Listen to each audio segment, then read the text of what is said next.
is good to be with you. Welcome to WUSA 9+. I'm Simone D'Alba. And I'm Larry Miller. We are with you online leading up to today's March for Israel on the National Mall, which kicks off at 1 o'clock this afternoon.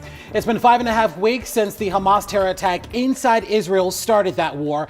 About 1,400 people were killed in the initial attack and more than 200 people were taken as hostages. Since then, the Gaza Health Ministry, which is run by Hamas, says more than 11,000 Palestinians have been killed. This war has sparked worldwide demonstrations we've seen both in support of Palestine and Israel. Our Matt Gregory has been on the National Mall all morning as people arrive for the March for Israel. And Matt, what's the atmosphere like right now? We can see people walking behind you. Last time we saw you earlier in the noon show, people were just starting to arrive. What's the energy like? I mean, the energy is one of, it's hard to explain, right? It's one of like joy in some respects. People are feeling the collectivism of coming together, the solidarity with Israel, but there's also a collective idea as we're here of people who want to not only, as you've been talking about, stand with Israel because of the hostage situation with Hamas, as well as denouncing anti-Semitism. As you can see, people have been streaming in and they continue to. We really are reaching a point where we're seeing, thousands of folks. But one of the things we wanted to find out when we came here, and I've been here, like I said, since about 4 in the morning, was what was bringing people here. Because we saw people coming from across the country and across the world, and here's some of the sound of what we heard when we got here. I felt that it was really important to come out here and show my support and stand with Israel and stand with all my Jewish brothers and Jewish sisters. Aaron Logston made the quick trip down from Rockville. He says he's felt the sting of anti-Semitism over the last month at school. Like one of my classes, there was maybe 7 people in the back of class that were just talking about how, Hamas is justified for it and how good thing the Jews had it coming. This last month has been hard. I've lost friends, I've lost some who I would even consider family. Judah and Aaron, joined by thousands of others, coming to call attention to the hostages taken by Hamas, others to denounce anti-Semitism, but all together as one. We're a people united, which is not something you can see very often in the Jewish community, but we're proudly united. Like a sample of what we were hearing, but also we talked to people from all different walks of life and all different age groups. These were the younger guys, and I talked to a mother with her kids who brought them all the way down from Buffalo, and she said it was important to stand with Israel, but also to show her children what it means to stand with Israel and what that looks like. So as you can see, this is the young people, the older folks. Everyone has come here today to stand with the Jewish community, and we're seeing more of that as we get into it. Now, I can hear over my shoulder music as they start to get ready to give the speeches. Those will begin at 1 o'clock, but you'll be hearing from some of my other colleagues, Eric Flack. You'll also hear from Scott Broom as everyone kind of points to the different things that are happening in and around this event today as March for Israel takes the National Mall. For now, along the side of the National Mall, I'm Matt Gregory. Back to you. All right, Matt, appreciate that perspective. We had heard some of our sources saying initially 40 to 60,000 people were expected, and then Adam Longo's sources were saying it could be up to 100,000 people today. Yeah.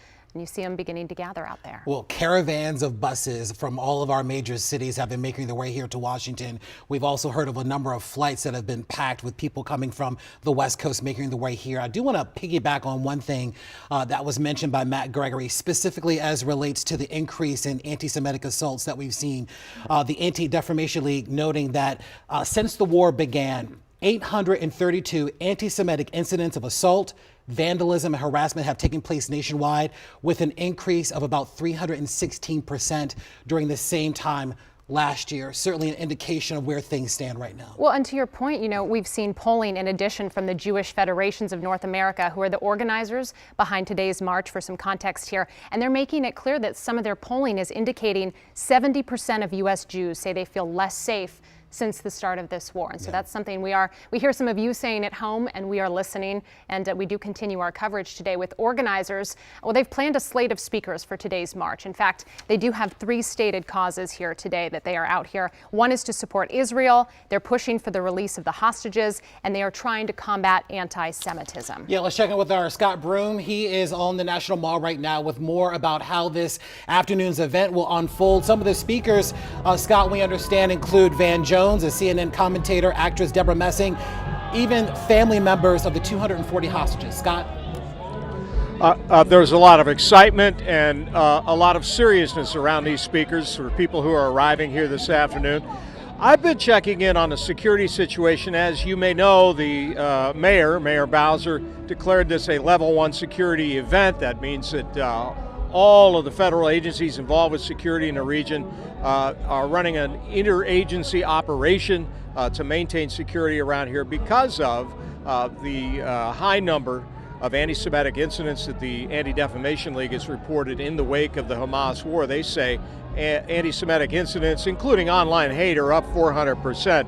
There are no planned counter demonstrations or no significant conflicts that we witnessed today, with the exception of something going on behind me. This is a group of people who describe themselves as Orthodox. Many of them appear to be speaking Russian, and they believe that the war in Gaza is unjust and that Israel is actually fomenting anti-Semitism by causing the war, and that has created some friction among groups here. You can see there's a pretty significant police presence because this protest has sparked a lot of emotion with people who stand with Israel who are walking by. My partner behind the camera is Dion Wiggins. We're going to swing around this way. I wanted to show you some of the security arrangements that have been made. This entire enclosure here today is completely fenced. It's a 100% security environment where everybody attending the rally on the inside on the mall has to pass through a security checkpoint, mag detectors, and many of the other things that we are familiar with in demonstrations like this one. 4th Street all the way up to 12th, all the cross streets on the mall are closed at this time to maintain essentially a secure environment between Constitution and the opposite side of the mall. Many of those streets are blocked off by dump trucks, and there is also the presence for support on the perimeter of unarmed DC National Guard personnel to add to the number of people who might be available if there's a security incident. So security extremely tight here. Many of the people who are now inside this essentially secure zone from Constitution onto the mall say they feel good about what they're seeing today, but they are deeply concerned about anti-Semitic incidents, thus the security presence we're seeing here today. Reporting live from the National Mall, Scott Broom, WUSA 9. All right, Scott Broom, thank you so much. We've been talking about anti-Semitism, but there's this other component that we're seeing here right now as well. The Council on American-Islamic Relations also noting bias incidents toward Palestinians and that group in particular, talking about an increase of about 216%. So we're seeing it on both sides of the aisle here. And we're also seeing this more chatter about the need for a ceasefire. This war has been going on for well over a month right now. A lot of Palestinians have been killed as a result of this war. Even Secretary of State Anthony Blinken saying Friday that far too many Palestinians have been killed, and many now calling for a ceasefire. We know how, deeply divisive and touchy this is on both sides, and so many emotions. But I did want to touch on your point, Larry, which is, just less than 2 weeks ago, there were thousands of people attending a pro-Palestinian demonstration. And, we saw so many people attend a rally then, which started at Freedom Plaza. It ended at the White House. And so that just kind of speaks to people want their voices heard. Whichever side you're on, no matter how you feel, people are dying. There are innocent people in the middle of this conflict, and people want to know that how they feel is being respected and considered throughout this conflict. And no doubt they're making their voices heard today. Well, the standoff at Gaza's largest hospital continues. Israel says it's a legitimate military target because Hamas uses it as a command center. But Palestinians say innocent civilians are dying at a place that should be protected in war. Tina Kraus has the very latest. With Israeli troops surrounding Al-Shifa Hospital in the heart of Gaza City, Palestinian authorities are proposing a supervised evacuation of the complex that still has about 600 patients and many civilians taking shelter. Lives in Gaza are hanging by a thread due to depleting of fuel and medical supplies. Gaza's biggest hospital has become a major focal point because Israel says Hamas has a command center under it and is using doctors and patients as human shields. Gaza's Hamas-run health ministry says 40 patients, including 3 babies, have died since emergency generators ran out of fuel Saturday. Israel's military says it's trying to deliver incubators to potentially move babies to safer locations. Our war is against Hamas, not against the people in Gaza, especially not the sick. Israel has not provided proof Hamas is running operations inside Al-Shifa. These are explosives. But it did release video claiming to show weapons and tunnels used by Hamas under a children's hospital. There are signs hostages, young and old, may have been held there. Clothes and a rope. Look above it. It's a baby bottle in a basement. Above ground, fierce fighting rages. New Hamas body cam footage shows a fighter firing a bazooka, while Israeli troops push deeper into Gaza, looking for militants and about 240 hostages captured October 7th. Hamas now says it's ready to release up to 70 women and children in exchange for a 5-day ceasefire. Tina Kraus, CBS News, London. The Hamas-run Gaza Health Ministry says more than 11,000 Palestinians have died since Hamas attacked Israel back on October 7th. Well, a poll released by the Associated Press last week shows that since that war began, Americans have become more likely to describe Israel as an ally that shares U.S. interests and values.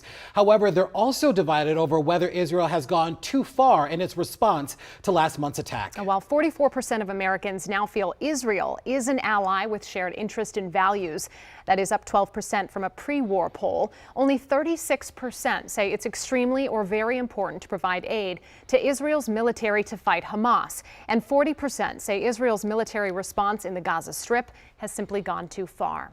All right, we are just now about 15 minutes away from the start of the March for Israel. Yeah, in addition to our own news crews at this event, there are many others, including CBS News correspondent Natalie Brand. Natalie, good to see you as always. Thanks for joining us.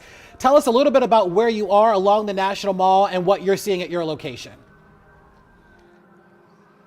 Hi, Larry. Simone, good to be with you. Well, so we are on the perimeter of the fence, keeping an eye on the huge security presence out here, and then also speaking with demonstrators as they're walking into the event. And, you know, as you've been seeing from the images, tens of thousands out here. We've talked to people from across the Northeast and beyond, from as far as Los Angeles, from Florida, Tennessee, Atlanta, you name it, just groups of different demonstrators have come from all over, flying or taking buses to get here for this event. And to build upon the conversation that you were having just a minute ago about the different demonstrations that we've seen, the demonstrations in solidarity with Israel and also those in solidarity with the Palestinian people, I spoke to one demonstrator who said that the Israeli people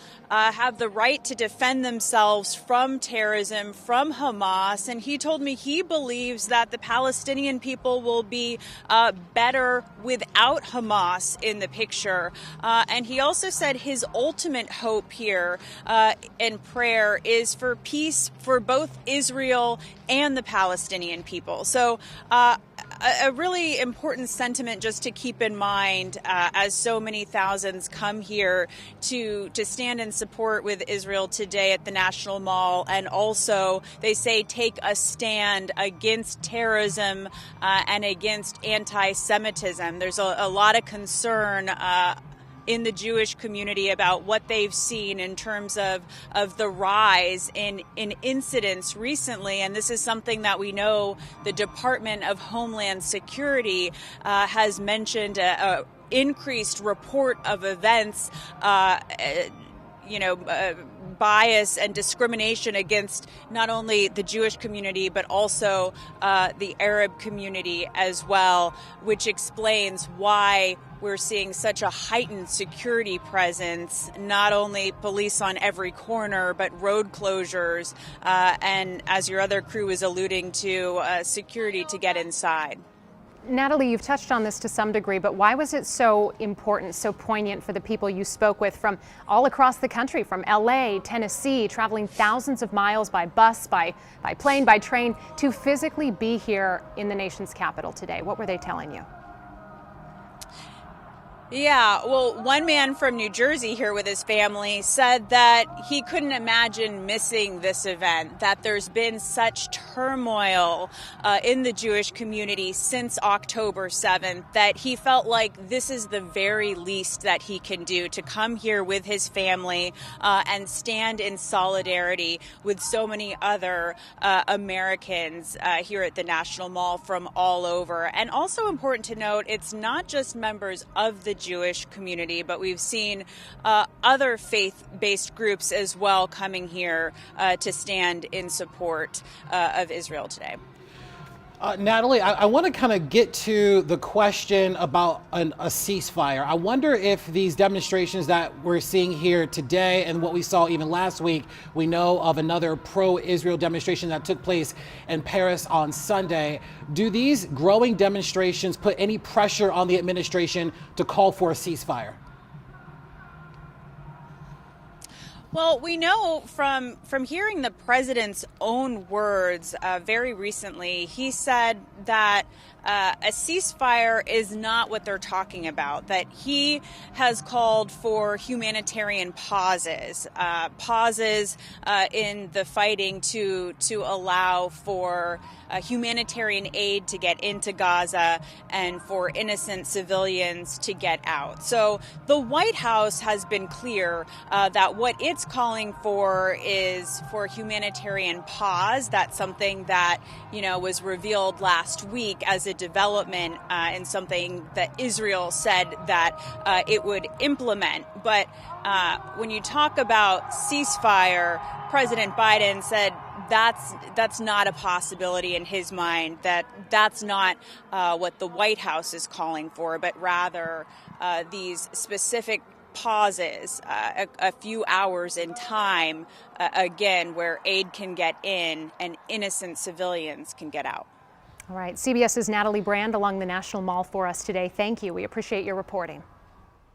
Let's bring in Dr. Gregory Gause. He's a professor at the Bush School of Government and Public Service at Texas A&M University. He's an expert on the international politics of the Middle East. Dr. Gause, good to see you this afternoon. Thanks for joining us. My pleasure. I want to get to one of the big questions right now. You're seeing the demonstrations taking place, not just here. We had another major demonstration, a pro-Israel demonstration on Sunday in Paris. We have this pro-Palestinian demonstration that took place a couple of weeks ago. Kind of give us your sense about what we're seeing right now and what these growing demonstrations mean. Well, feelings are running very strongly on both sides of this conflict, without a doubt, because both sides have legitimate stories to tell and both sides have suffered. There are innocent civilians on both sides who have suffered in this conflict. I think that the really interesting thing about this conflict is how much it engages people all over the world. Gaza is a very small place. It's not a particularly significant place geopolitically or economically. And yet the conflict in Gaza right now seems to have grabbed the imagination of people all over the world. I wanted to touch on, for more context here, we know the roots of the Israeli-Palestinian conflict run so deep. I mean, that's such an understatement. But when did Hamas enter the picture? And why do they control Gaza? If you can help us kind of understand that. Hamas is the military branch of the Muslim Brotherhood in the territory of what used to be the Mandate of Palestine, Israel and the occupied territories. They emerged as a political force during the first Intifada in the late 1980s as a challenge, both politically and militarily, to the PLO, which had begun a process of, or in the early 1990s, began a process of negotiations with the Israelis. Hamas has always opposed those negotiations and refused to participate in the first elections in the Palestinian Authority. However, in the second elections, they did participate and they won a majority of the seats in the Palestinian parliament. That led to conflict with the PLO, the Palestinian Authority, and it led to basically a short civil war in 2007, in which the Palestinian Authority retained control over the West Bank, but Hamas took control of Gaza. Dr. Gause, given the sort of conflict that we've seen over the years, was this war inevitable given the growing tensions between the two groups? I would say no war is inevitable. There could have been steps taken toward a political solution that might have decreased Hamas's appeal in the Palestinian community.